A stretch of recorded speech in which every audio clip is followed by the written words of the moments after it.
Hey everybody, Animal Man here. Today I'm going to show you my top 5 wild edible plant books. Stay with us.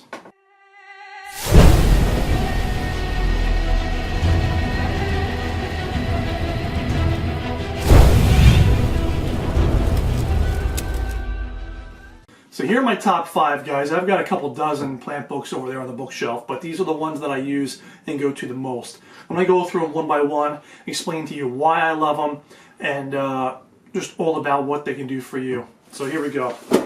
So before I show you the books, here's what I like to say about wild edible plants.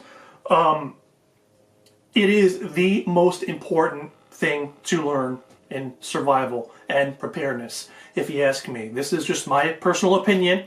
The reason why, when I began learning survival skills, it's about when I got really into this, about 10 years ago. I went to survival training at Tracker School in New Jersey, and one of the courses they teach you there in the standard class, they call it, part of the standard class was wild edible medicinal plants. This lady from Virginia flew up to teach the course. I wanted nothing to do with it. I did not care. I wanted to learn how to make a bow. I wanted to learn traps and all that, shelter, fire, all that cool, super cool, manly, macho, sexy stuff. And when it came to like plant time to learn the plants, I was like, watching birds making nests and seeing what time it was and seeing what people next to me are doing, and I just did not care. And on the ride home, it occurred to me what a moron I was, because I was like, what do I want to practice first when I get home? I was like, shelter. Okay, well, I kind of need to know what plants and trees to make the best shelter. Oh, wait, so let's not do that. How about a bow? I want to make a bow. I need to know what woods to make a bow. I need to know plant fibers, possibly, to make a bowstring. Ah, nuts. I want to do fire. Well, you need to know plants and what types of wood and what, what grasses or what fibers there are out there that make the good tinder or your fire bundle. So it's like thing after thing that I went to, I realized how badly I screwed up. And then I had to go back and I had to learn it by myself and teach myself, which is why I have so many plant books. I have a couple dozen plant books over there, and I've spent countless hundreds of hours, trying to figure these out on my own. Whereas if I would have paid attention and took notes like I was supposed to and not been a moron, I would have saved myself all the blood, sweat, and tears of it. But the upside of that is I probably learned it better by figuring it out on my own than just by hearing a lecture. But oh well. So what I tell people when I teach wild edible medicinal plants is, when you're learning for yourself, you want at least 3 books that you can trust to take with you to learn these plants. That way you can cross-reference. Because what happens if you have one book and it's wrong? There's an error in there. You can get poisoned. Most plants around here aren't going to kill you, but they'll give you diarrhea. They'll give you the squirts real bad. Be able to squirt through a pinhole at 50 yards, you know what I'm saying? And you don't want that. That's no good. What if you had 2 books and you look up, you look up pokeweed and one of them is wrong. You don't know what, and they don't match. You don't know which one's wrong. 3 books, okay? 3 books. You have 3 ways to cross-reference. If one of them is wrong and the other 2 match up, chances are that these are the 2. These are the ones that are right and that one is wrong. So you see where I'm going with this? All these books, though, that I have here, I trust. I use them. So these are good books. These are my go-to books. First of all, plant identification. This is my go-to, the Petersons Field Guides. Let's see what this is. I live in Massachusetts, so I've got the Petersons Field Guides, Edible Wild Plants, Eastern Central North America, by Lee Allen Peterson, of course. And I love this book. This is my go-to for plant identification, although all the books go into it a little bit, but this is my small field guide that I can take with me. So this one, I'll just flip through it a little bit and just see, here we go, Yellowwood Sorrel. It goes into, it has the Latin and uses, basic uses, salad, cold drink, see wood sorrels, page 104.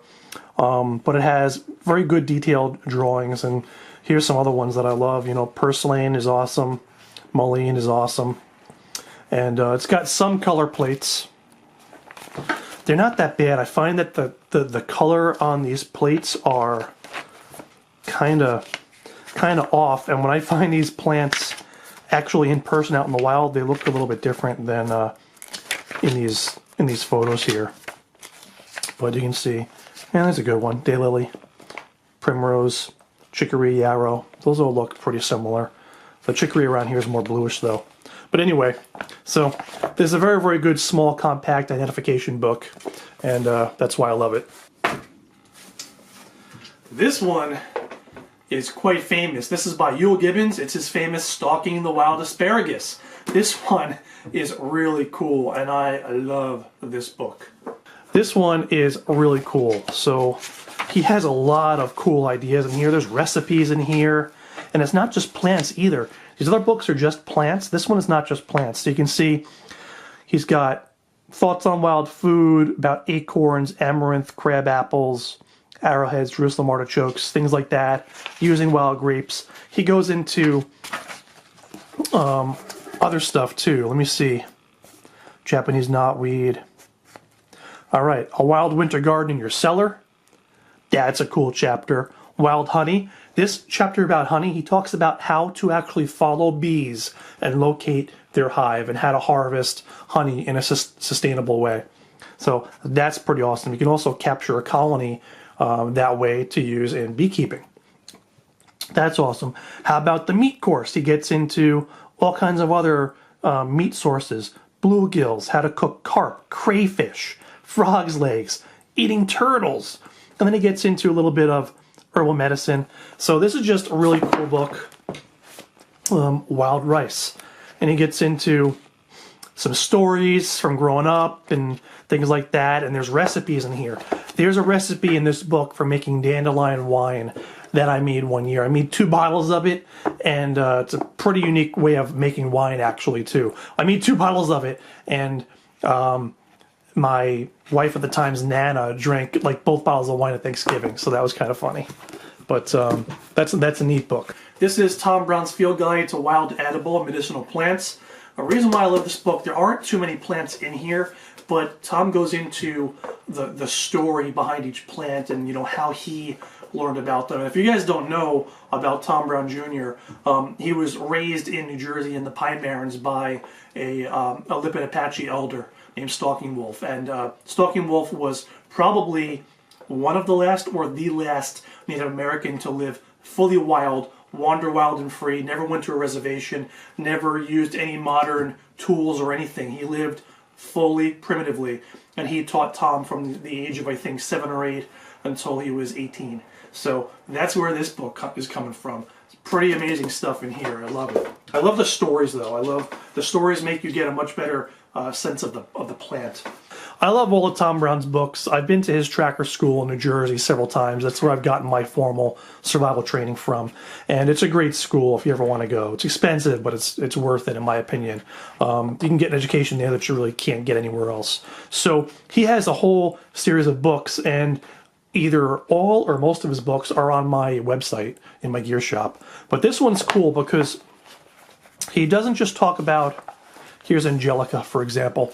He doesn't just talk about the uses, the edible uses of each plant. In each chapter, here's Angelica. He has a description. He goes into stories of when he learned this as a child from a Native American elder. Personality of the plants, which is pretty cool. You don't see that in other books. And that is an important teaching tool. And then you get into the food uses and the medicinal uses of the plants. And it has that for each one. And I'll show you how many plants there are in here, maybe a few dozen. There aren't that many plants in here, but he goes in depth into each one, and you can learn about them in a very unique way that you can't get anywhere else from this book.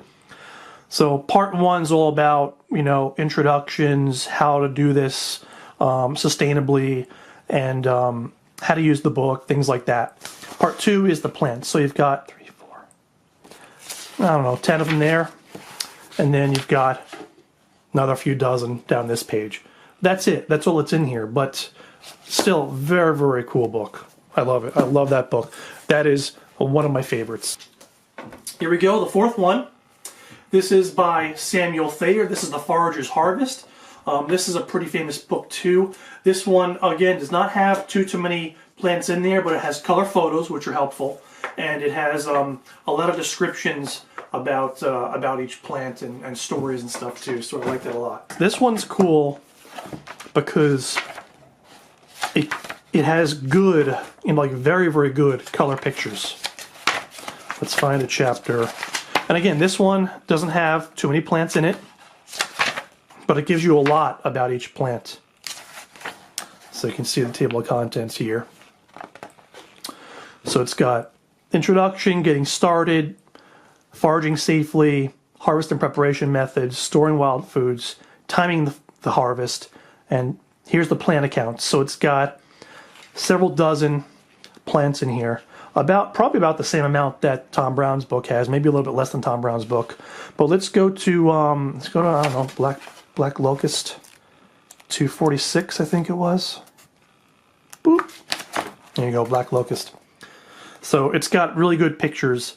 I find the colors in these photos matches what they look like in real life a lot closer than in the Petersons field guide. But anyway, so as soon as I saw this, I'm like, that's the tree my treehouse was in when I was a kid. Yeah, Black Locust. And it gives you kind of a feel for the overall shape of the tree and look of the tree. And that's a great way to identify them. There are a great many trees that I can identify on the highway while I'm driving in the car just because of the overall shape and form of the tree. Plus I know what types of places they grow. So this is, to me, I think it's a very, very useful tool to just see the shape and overall kind of texture of the tree from far away. It can save you time when you're in a survival situation. You can look in the distance and know, oh yeah, it's a pine tree right there. Or oh yeah, it's the winter time, but I can tell that's a willow or whatever it is.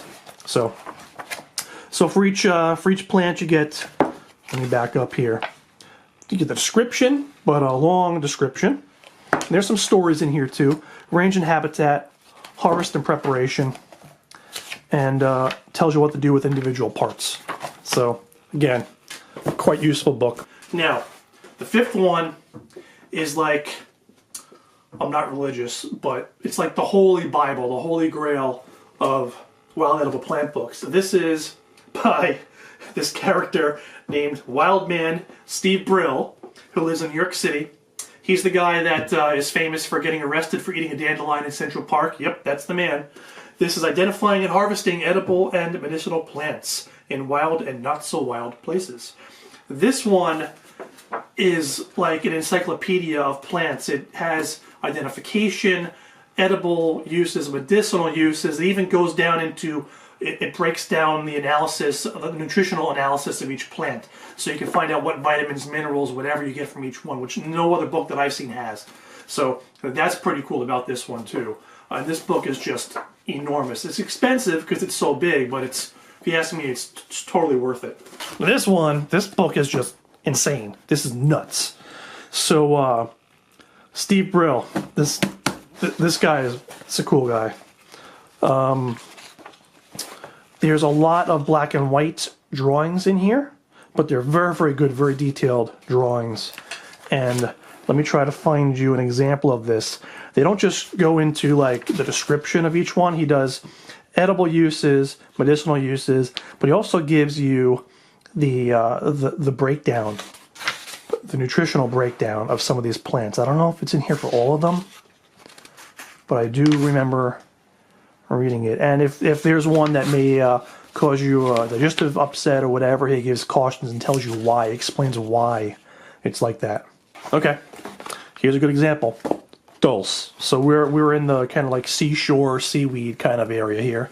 So for dulse, he goes, in the spring it's high in beta-carotene. In autumn it's a good source of vitamin C.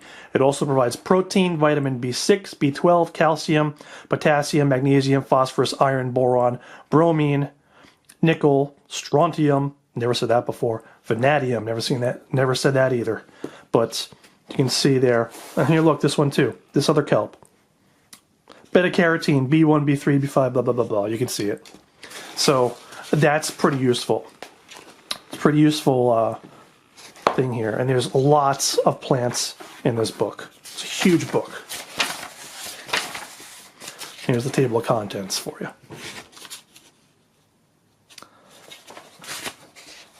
can see all these, how many chapters there are. I mean, look at this, and there's the rest. All right, so there you go. Hope you guys enjoyed the video. If you'd like to pick up these books, you can try a local bookstore or find them on Amazon. Or if you want to help support my channel, help support what I do, please check out my website, animalmansurvivor.com. Click on the gear shop. There's a whole bookstore. These are all in there. If you want to help support the channel, I'd appreciate that a lot. Thank you guys, and happy foraging. Take it easy.